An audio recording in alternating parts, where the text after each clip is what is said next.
వచ్చి కీర్తనలు 59వ అధ్యాయము.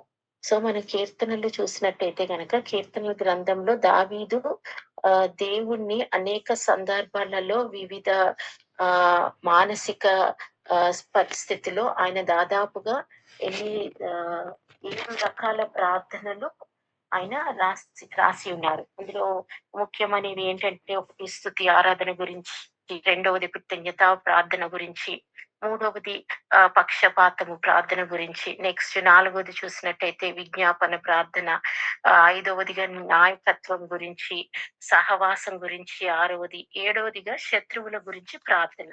సో ఈ రోజు నేను తీసుకున్న టాపిక్ వచ్చి శత్రువుల గురించి దావీదు చేసిన ప్రార్థన. సో 59వ అధ్యాయంలో చూసినట్టయితే గనక ఇక్కడ మనకి ఉంటుంది, దావీదును చంపుటకు సౌలు పంపిన వారు ఇంటి యొద్ద పొంచి ఉన్నప్పుడు అతడు రచించినది ఈ 59వ అధ్యాయము. సో నా దేవా, నా శత్రువుల చేతిలో నుండి నన్ను తప్పింపుము, నా మీద పడువారిని చిక్కకుండా నన్ను ఉద్ధరించుము, పాపము చేయవారి చేతిలో నుండి నన్ను తప్పింపుము, రక్తపరాధుల చేతిలో నుండి నన్ను రక్షింపుము, నా ప్రాణము తీయవలెనని వారు పొంచి ఉన్నారు. యెహోవా, నా దోషములను బట్టి కాదు, నా పాపములను బట్టి కాదు, ఊరకయే బలవంతులు నాపైనే పోగుపడి ఉన్నారు. సో మనము ఇందులో చూసినట్లయితే గనక దావీదు ఇంటి దగ్గరికి మరి సౌలు తన శత్రువులని పంపినట్టు మనము చూస్తున్నాము. ఎందుచేత సౌలు అతని ఇంటి దగ్గరికి మరి శత్రువులని మరి పంపి ఉన్నారు అంటే గనక దావీదుని చంపడానికి. ఎందుకు దావీదుని చంపడానికి సౌలు మరి తండ్రి మరి వాళ్ళ సోల్జర్స్ ని పంపి ఉన్నారు అంటే గనక సౌలుకి దావీదు మీద చాలా అసూయ, మరియు సౌలుకి భయస్తుందంట. ఎందుకు అని అంటే గనక ప్రజలందరికీ కూడా దావీదు అంటే చాలా ఇష్టము. సౌలు 1000 మందిని చంపితే దావీదు 10,000 మందిని చంపుతున్నాడని, మళ్ళీ దావీదు గొలియాతును మరి ఓడించాడు. దాని తర్వాత అక్కడున్న ప్రజలందరూ కూడా దావీదుని ఎక్కువగా పొగిడారంట ఆ సమయంలో. మరి దానికి దావీదుకి ఏంటంటే గనక ఎంతో ఆయనకి ఒక సేఫ్టీ అనేది ఇప్పుడు నాకు లేదు అన్నది ఒక ఆలోచన అన్నది వచ్చేసిందనమాట. ఇంకా దేవుని ఆశీస్సులు కూడా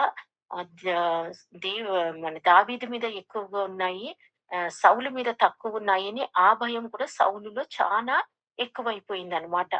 ఇది ఎప్పుడైతే సౌలు గ్రహించాడో, సో నేను ఇలా ఉంటే కాదు, నేను దావీదుని నేను ఏ విధంగా అయినా కూడా ఆయనకి ఇబ్బంది కలిగించాలి అన్నట్టుగా ఆయన ఇంటి మీదకి ఆయన వాళ్ళ శత్రువులని అప్పుడు పంపించి ఉంటున్నాడనమాట. అదే కాకుండా సౌలుకి దావీదు మీద ఈర్ష్య కూడా ఉంది. ఎందుకు అని అంటే గనక యుద్ధంలో ఆయన దావీదు ఎన్నో విజయాలు పొందుకుంటున్నాడు. వేరే సౌలు మాత్రం అంత విజయాలని ఆయన పొందుకోలేకపోతున్నాడు. సో దాని గురించి కూడా ఆయనకి సౌలుకి దావీదు మీద ఎంతో ఈర్ష్య ఉంది. ఇంకొకటి సౌలుకి ఏంటి అంటే గనక ఇదే కాకుండా రాబోయే కాలంలో కూడా దావీదునే మరి తన సింహాసాన్ని సౌలుకున్న సింహాసనాన్ని దావీదు ఎక్కడ లాగేసుకుంటాడో అన్న భయం కూడా సౌలుకి ఉంది. అదే మళ్ళీ ఈ విధంగా ప్రజలు కూడా దావీదునే ఎక్కువగా ఇష్టపడుతున్నారు. ఎందుకంటే దాంట్లో ఎంతో మందిని చంపుతున్నాడు, ఎన్నో విధాలుగా ఆయన జయిస్తున్నాడు యుద్ధాలు. సో రాజుగా ఈయననే ఎన్నుకుంటారేమో, నన్ను ఎన్నుకోరేమో అన్న భయం కూడా ఆయనలో కలిగిందనమాట.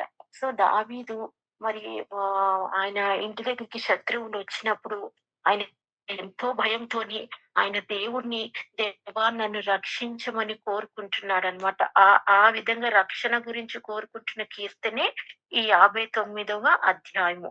దావీదు ఏ విధంగా అంటే గనక, దేవా శత్రువుల నుండి నాకు విముక్తి కావాలి, మరియు మీ కృప మరి నాకు కావాలి, మరి వాళ్ళు వచ్చి మా ఇంటిని ముట్టడి చేసినప్పుడు మరి నాకు భయము లేకుండా నేను ధైర్యంగా మీకు ప్రార్థన చేయాలి అని కూడా ఆయన ఈ అధ్యాయంలో రాసి ఉన్నాడనమాట.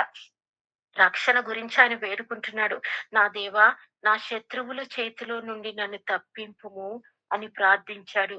ఇంకా ఆయన అదే కాకుండా శత్రువులని ఏ విధంగా నేను ఓడించాలి? ఇన్ కేస్ వాళ్ళు లోపలికొచ్చేస్తే గనక నేను ఏ విధంగా వాళ్ళని నేను జయించాలి? అంటే నాకు దేవుడు బలం కావాలి. సో, దేవుడే తన ఆశ్రయము మరియు ఆయనే తన కోట అని దావీదుకి దేవుడి మీద ఎంతో విశ్వాసంతోని ఆయన ప్రార్థించాడు. మరి అదే విధంగా మరి ఆయనకి ఏంటి అనంటే గనక శత్రువులు ఏ విధంగా ఉంటున్నారు అంటే గనక మనకి ఇందులో చూసినట్టయితే గనక దావీదు రచించిన ఈ 59వ కీర్తనలో మనం చూసినట్టయితే గనక వాళ్ళు శత్రువులు కుక్కల వలె 6వ అధ్యాయంలో సాయంకాలంన వారు మరలా వచ్చెదరు. కుక్కల వలె మొరుగుచు పట్టణము చుట్టూ కుదురు. అంటే వాళ్ళు ఏ విధంగా ఉంటున్నారు అంటే గనక అసలు ఏ విధంగా కూడా వదిలిపెట్టట్లేదనమాట. ఉదయకాల సమయం వస్తున్నారు, మళ్ళీ సాయంకాల సమయంలో కూడా వస్తున్నారు. ఏ విధంగా అంటే కుక్కలు దేవుడు ఆయనకిచ్చిన మరి బలమును బట్టి మరి దావీదుకి దేవుడి మీద ఉన్న నమ్మకాన్ని మరి దేవుడు కూడా అది గ్రహించి దేవుడిని ఎప్పుడు మరి గుర్తుపెట్టుకుంటూ మరి కావాల్సిన సమయం అంతట్లో కూడా మరి దావీదుని దేవుడు ఏ విధంగా అయితే నడిపించాడో మరి మనము కూడా మన జీవితంలో ఏ సమస్య, ఎన్ని ఆటంకాలు, ఎన్నో విషయాల్లో భయం కలుగుతుంది. ఏంటి? ఎప్పుడు ఏమవుతుంది? ఎలా అవుతుంది? నేను ఇది చేయగలనా? ఏంటి? నేను వెళ్ళగలనా? నాకు తెలియని ప్రదేశానికి వెళ్తున్నాను. ఇప్పుడు నేను ఏది మరి ఇంటర్వ్యూ అయినా మరి వేరే ప్లేస్‌కి ఎక్కడికెళ్ళినా కూడా మరి సో, మనం ఏ విధంగా ఉండాలి అంటే గనక దావీదు వల్లే మనం కూడా ప్రార్థన చేసుకుంటూ మరి దేవుడు బలాన్ని మనం కోరుకుంటూ, దేవుడి జ్ఞానమును మనం కోరుకుంటూ, శత్రువుల మనల్ని చుట్టుముట్టినప్పుడు మనం ఏ విధంగా కూడా భయపడకుండా దేవుడు జ్ఞానమును మనం పొందుకుంటూ మనము నడవాలి. మరి అదే విధంగా ఆపద దినమున మరి దేవుడు మనకు ఎత్తైన కోటగా ఉంటాడు అని మనం విశ్వసించాలి.